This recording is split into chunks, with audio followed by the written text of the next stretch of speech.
Before history was written by conquerors, before the rise and fall of empires was etched in stone, there existed a people whose legacy lingers in the shadows of myth and memory. There was a people whispered about on the wind, the Celts. Their name conjures images of misty landscapes, wild spirits, and ancient mysteries that have fascinated generations. The Celts were not a single nation but a vibrant collection of tribes, each fiercely independent yet bound by shared beliefs and traditions.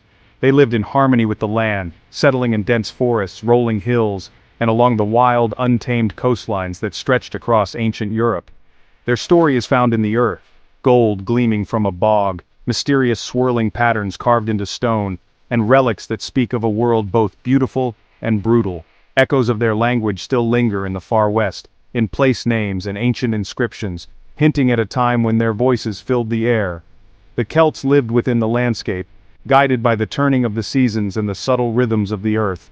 Their lives were woven into the cycles of nature, planting, harvest, and the ever-changing weather. Their world blended the natural and supernatural, where a sacred grove could be the voice of a god, and every river or hill might hold a spirit or legend. They left no marble cities, but their art, music, and spiritual connection endure. The haunting notes of their instruments and the intricate designs of their crafts still inspire awe today. The Celtic world was a tapestry of hundreds of tribes, each with its own customs and leaders, stretching from the highlands of Turkey to the green fields of Ireland. Their influence spanned a continent, shaping cultures and histories far beyond their own borders. What united them was a shared culture, related languages, similar gods, and instantly recognizable art. Their knotwork and symbols, full of meaning, remain iconic to this day. For centuries, they were pioneers and warriors, masters of iron and skilled in the art of battle, forging weapons that would change the course of history. Admired and feared by Greeks and Romans alike, the Celts were both respected allies and formidable foes, their reputation echoing through the ancient world. Their rise and retreat is a journey through time, their spirit surviving on the edges of the known world. Even now, the enigma of the Celts endures, calling us to explore the mysteries they left behind. The Celts emerged gradually from the heart of prehistoric Europe, shaped by the land's ancient forests, rivers, and mountains. Their story is one of adaptation and innovation, unfolding over centuries in the shadow of the Alps. Their roots trace back to the late Bronze Age, when small communities settled near the Alpine valleys. Here, they learned to harness the region's resources, developing skills that would define their culture for generations. Early Celtic societies built impressive hill forts atop rugged hills, offering protection and a commanding view of the land. They became skilled metalworkers, forging tools and weapons from bronze and iron, and traded precious salt, a vital commodity that connected them to distant peoples.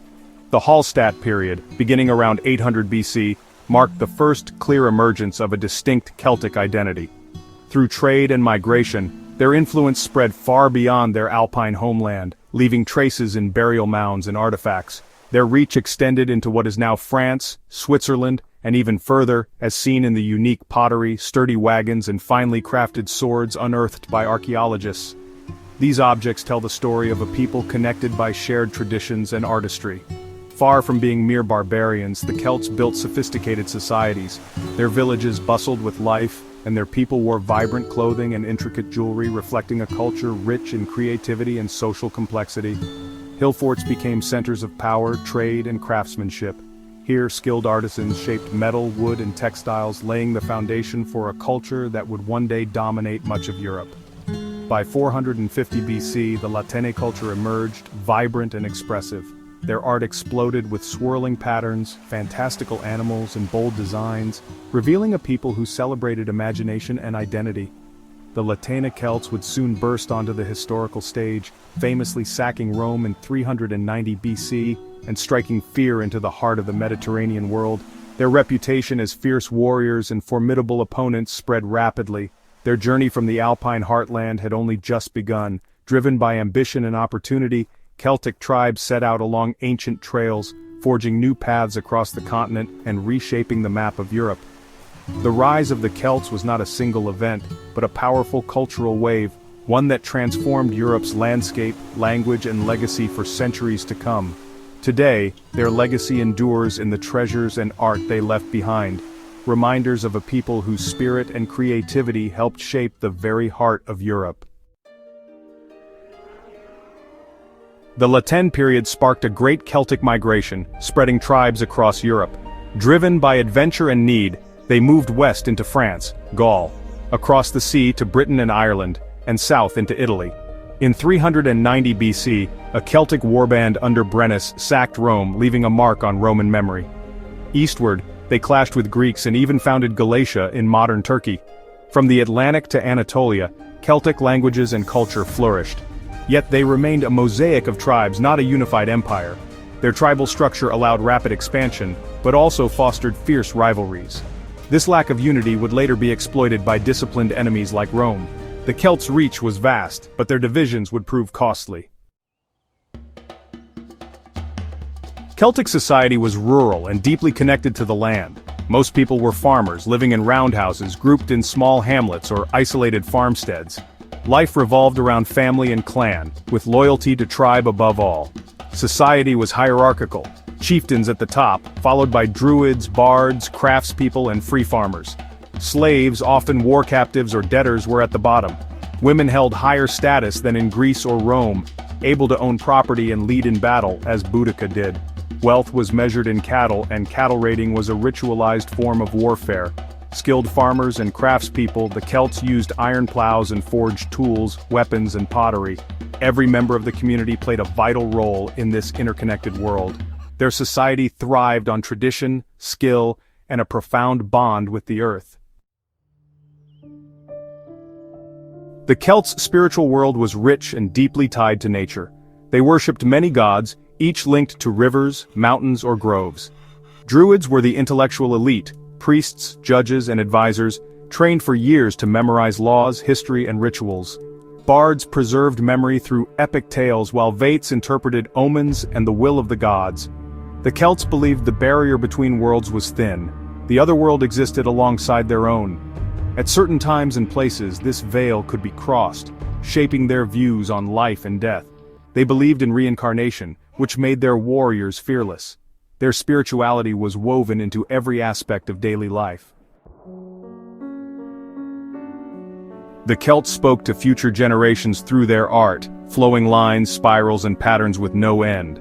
Their art captured the spirit, not the likeness, of people and animals, expressing a belief in the interconnectedness of all things.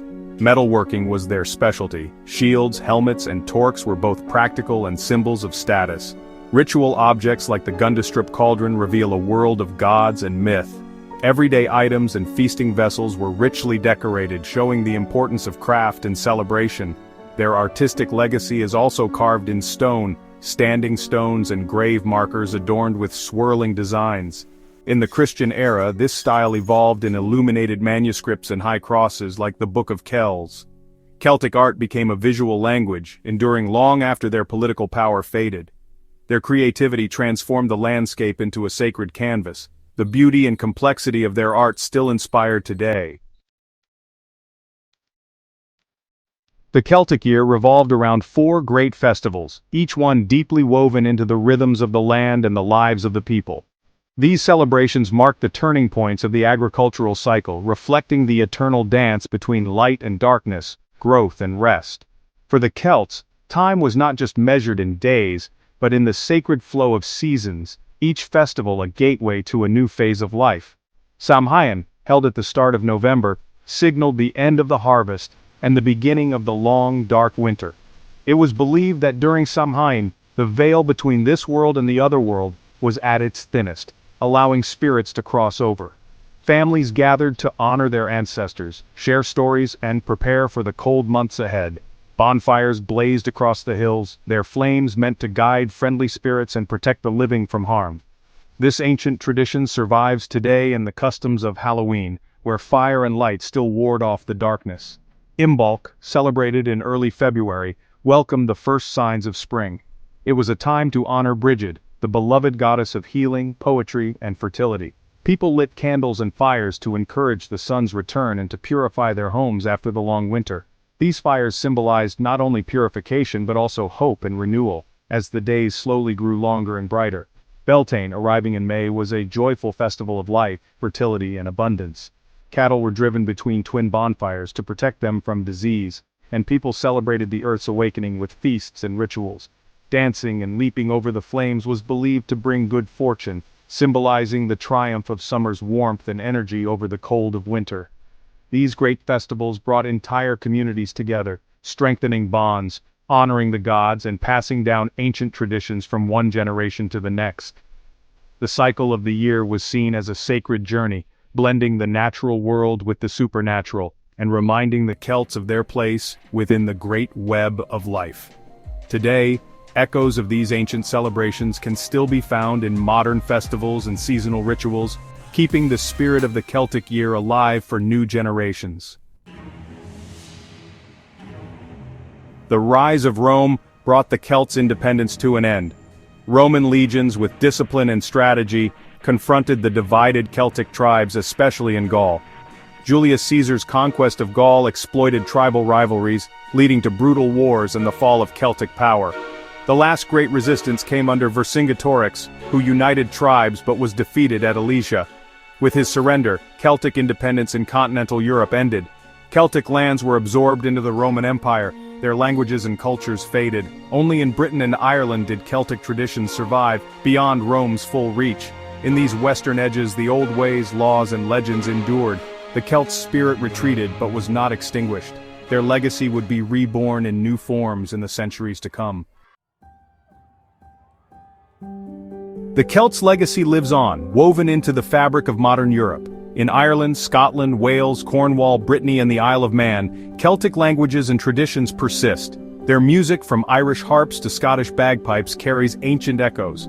Myths of Cuchulainn and King Arthur inspire art and imagination worldwide. Celtic knotwork and spirals are powerful symbols of identity, seen in jewelry, tattoos, and design. Their worldview, reverence for nature, poetry, and the sacred, still resonates today. The fall of their power was a transformation, not an end. The Celtic spirit endures, a whisper on the wind, a pattern on stone, a melody in a song.